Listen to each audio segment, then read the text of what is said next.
mabibilis na magpapatakbo basta't nasa tamang lugar. At yun yung racetrack. So pag nasa daan, doble ingat. Again, safety ang pinaprioritize natin always. Maraming salamat po in behalf of Suzuki Philippines, and hopefully sa mga susunod na mga pagtitipon natin, mas marami pa tayo. Raider, the Underdog King, maraming salamat! Ang tanong! 1,100 miles! Pwede na mga nanalo ng bagong motor!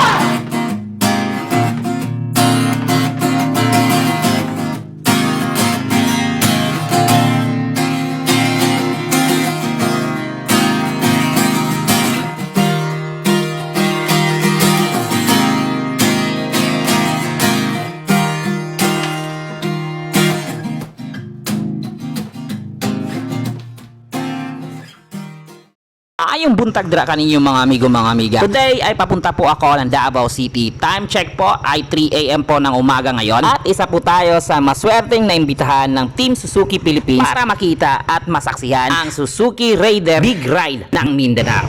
Tara! At tas Davao. Let's go! Suzuki Philippines.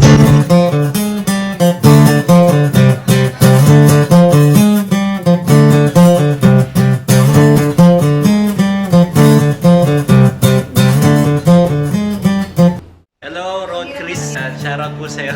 Si Sir Rian, motovlog, #1 motovlogger sa Pilipinas. Hindi naman. Thank you.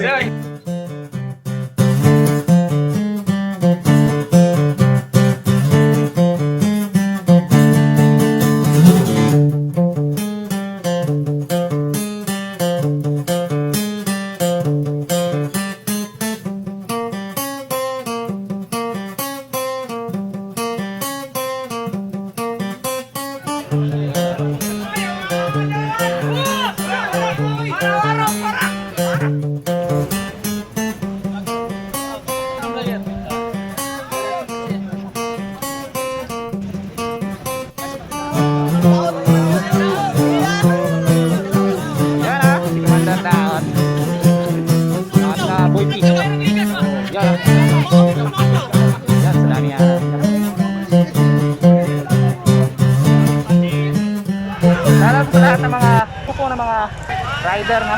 Ba't iba mga grupo po ito? Ang dami po.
At sa wakas mga amigo mga amiga, dito na po ako sa Davao City. Dito po sa mismong Rojas Avenue po sa Davao City, na kung saan makikita nyo napakarami na pong mga rider na nakalinya at saka nakahilera na po dito. At time check mga amigo mga amiga, nasa 4:30 na po ng umaga, na kung saan talagang napakarami na ng mga Raider 150 user na andito na pala.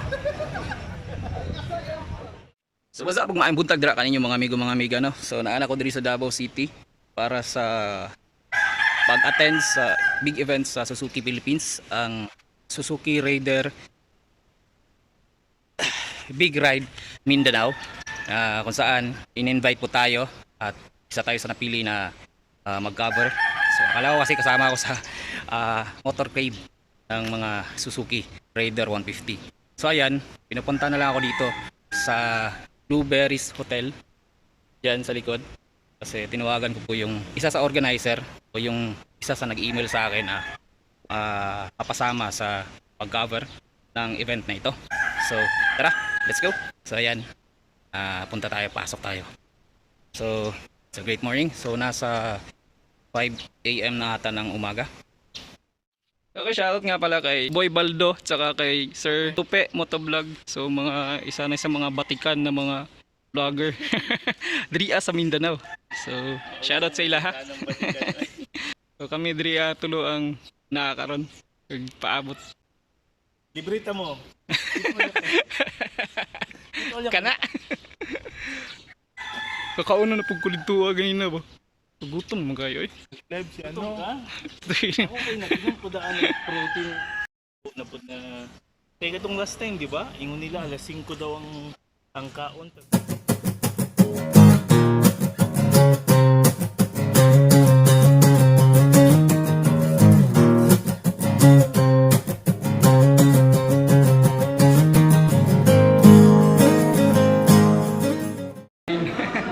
Shout kay Brother Redline, kay Toby, Motovlog.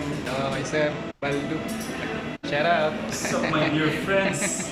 Nakapogi, pinakakong itlog. Yeah. Nakapogi, pinakakong itlog. Yeah.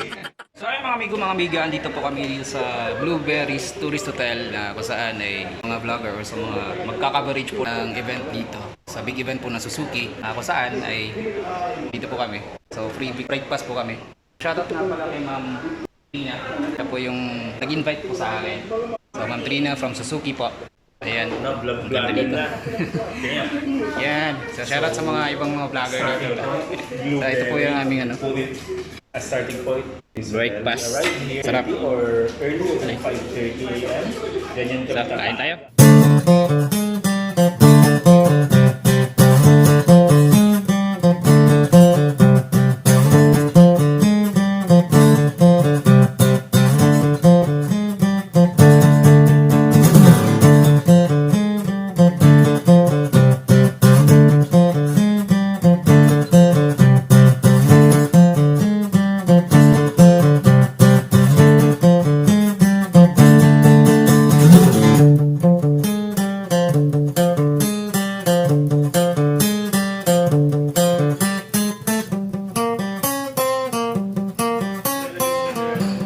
You know, shoutout kay Sir Red Motovlog, nandito po.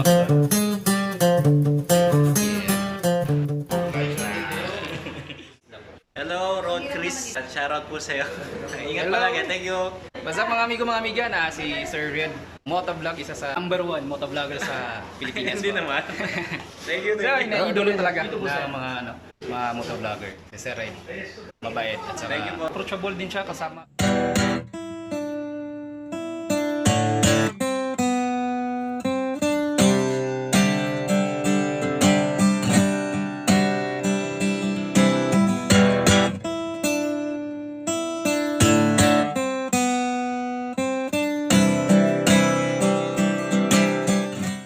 At ayan na nga mga amigo mga amiga, sa sobrang excited ko na makasama ko si Sir Reed ng personal sa ganitong klaseng event o sa ride na ito, ay nakalimutan kong maikabit ng maayos yung aking mic. Kaya ang resulta, walang audio na maririnig sa aking action cam o sa aking GoPro Hero 4. Ang tanga-tanga ko talaga. Siguro nga yun ang dahilan sa sobrang excited ko, hindi ko na namalayan na hindi ko naikabit ng maayos yung adapter ko sa aking mic. Kaya ito, magtsatsaga tayo sa pagdadabing. At yung ibang mga kasama namin ay nakasakay po sa van. Ako lang po kasi yung naka Raider 150, kaya kasama ko si Sir Reed sa ganitong klaseng convoy ng ride.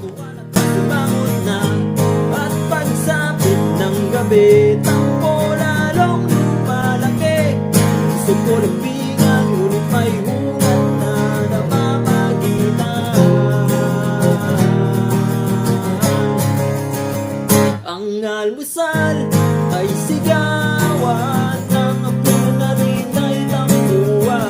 andito na po kami sa grid mga amigo mga amiga kung saan magsisimula po yung short ride from Davao City to Panabo City. Dito po yan sa Rojas Avenue po sa Davao City ang starting point. Yan po si Sir Reed, nagamit po ang Raider 150 Fi na combination po ng white and red na pinagamit po ng Team Suzuki Philippines.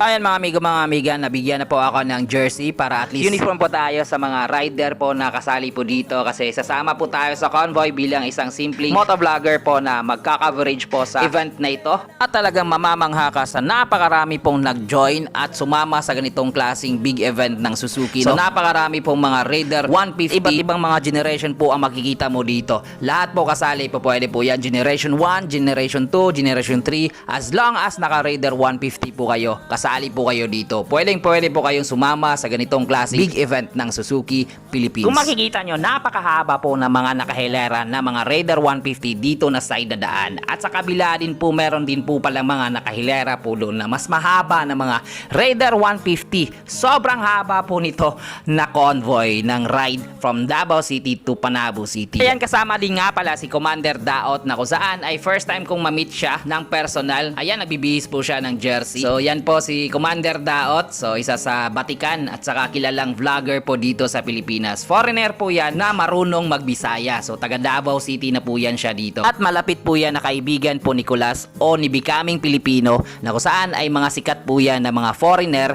na vlogger dito po sa Pilipinas. So check nyo na lang po yan sa kanilang mga YouTube channel.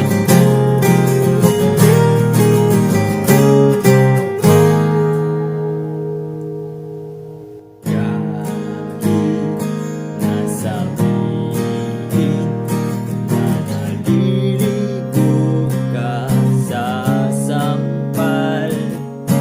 Di mo masasabi na hindi kita minamahal. Ano tinitingnan mo? Nung di chicks yung tinitignan ko. Yun, no? Oo. Sasaktan Ganda, ka lang ng sexy. chicks, man. Talaga tingnan lang. Gixxer SF? Gixxer 250 SF. SF. Yun. Bakit SF?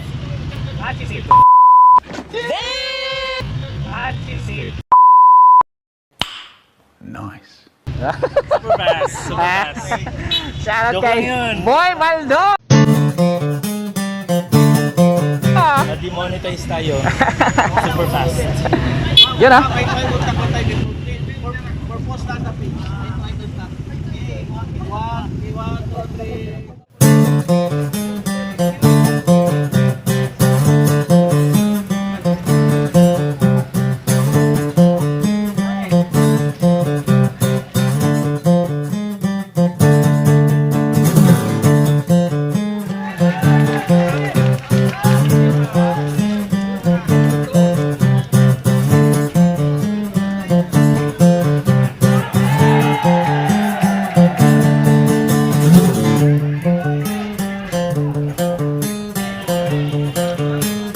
Kasama. So sir, ano masasabi nyo sa ride na ito? Okay, okay. Okay. So yan. Dami.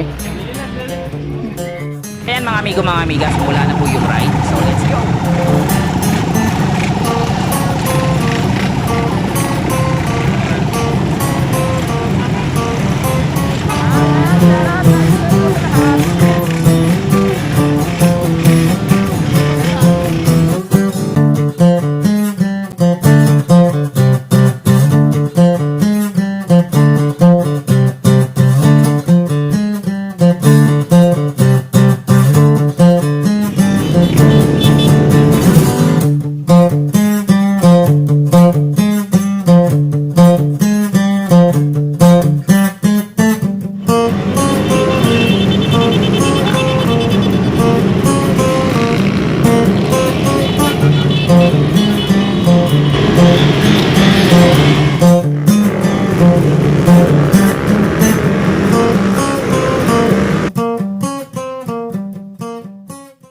Ayan, tapos na dito na side na daan yung mga nakahilera ng mga Raider 150. Doon naman sa kabila, sa ikalawang linya, kung saan ay napakarami din ng mga nakahilera ng mga Raider 150 dito. So titingnan natin kung gaano ba karami ang mga naka-Raider 150 na sumama din sa ride na ito. Yan o, napakarami din pala. At nasa kabilang side din si Sir Red Motovlog na kung saan ay tinitingnan din niya kung gaano ba karami itong nasa kabilang side na mga nakahilera ng mga Raider 150, mga amigo, mga amiga.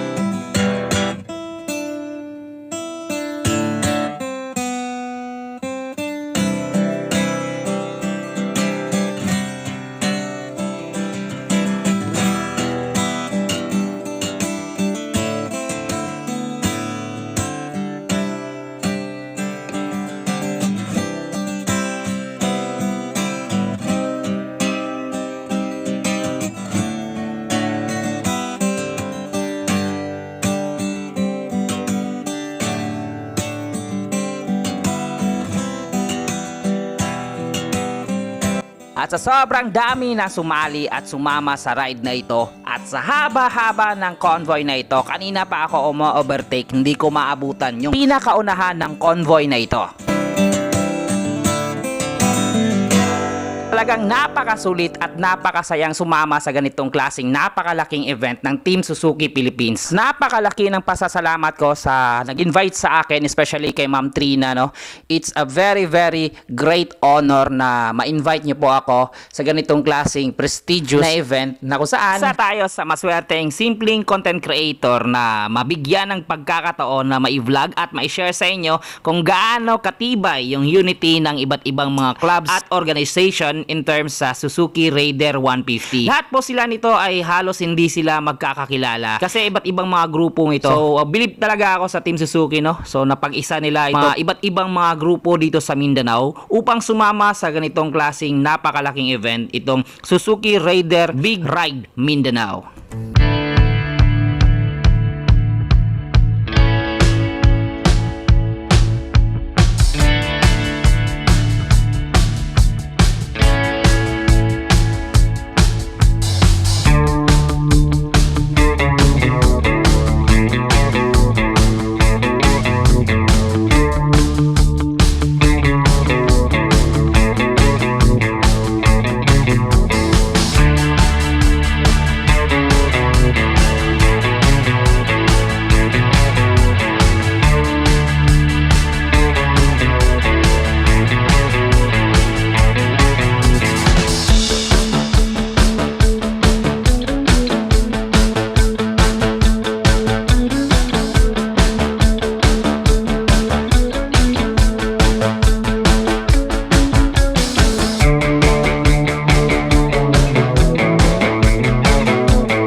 Saglit dito dahil nga sa medyo mainit na matraffic nun doon, no? Hindi makadaloy ng maayos yung ride, medyo matraffic pa, kaya sinilong ko yung iba dito.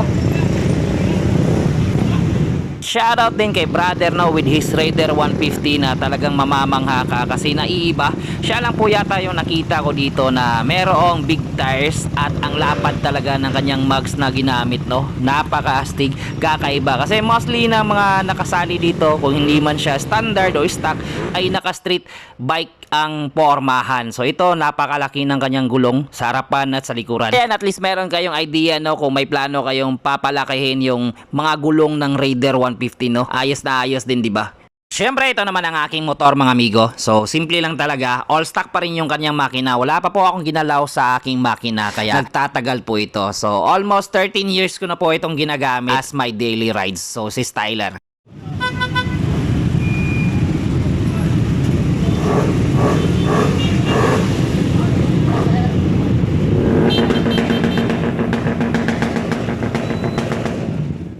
At sa wakas, sa isang oras kapin na convoy, andito na po kami sa gymnasium ng Panabo City na kung saan ay napakalawak pala ng area dito. So saktong-sakto sa dami po ng mga Raider 150 na sumama. Talagang napakagandang panoorin, no? Lahat ay naka-jersey ng Suzuki na blue na kung saan ay talagang maiinggan yung kang sumama at manood sa ganitong klaseng napakalaking event ng Suzuki Raider Big Ride Mindanao.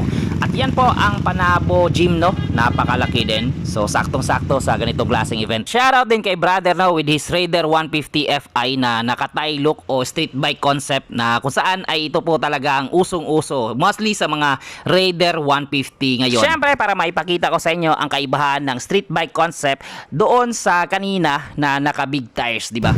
Shout out, Scott Pam. Yes. Shout out mo, shout out. Shoutout nga pala sa Scott Fam. So, Scott family. So, yan. Ganda ng Raider ni sir. Yan ah.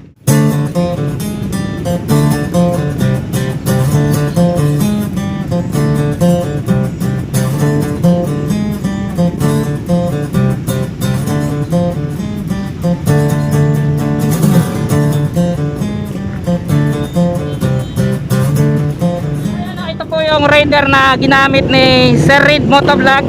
So ito po yung Raider niya na ginamit sa ride na ito. So yan po ang Raider na dinriban ni Sir Reed papunta dito. So naka Raider po si Sir Reed, no? Yan oh. So ilan lang po yung nakapansin kasi Reed kasi nga sumabay siya sa grupo ng mga rider. So naka full gear din siya, hindi siya makilala. So ayan, daming sumali. Yan pala kadami yung mga rider na.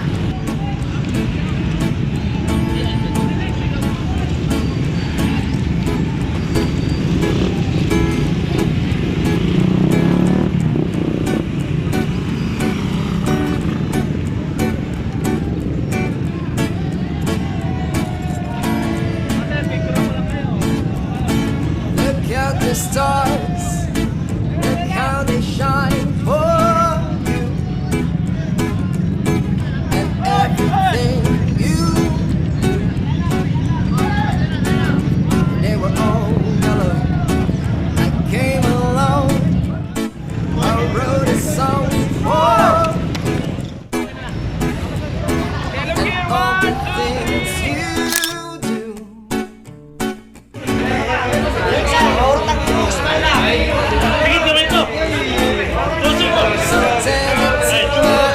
Oy, lele, nagkakadlaw ninyo mga kainiha. Lele, parihan ang uniform na. Ayun naman na.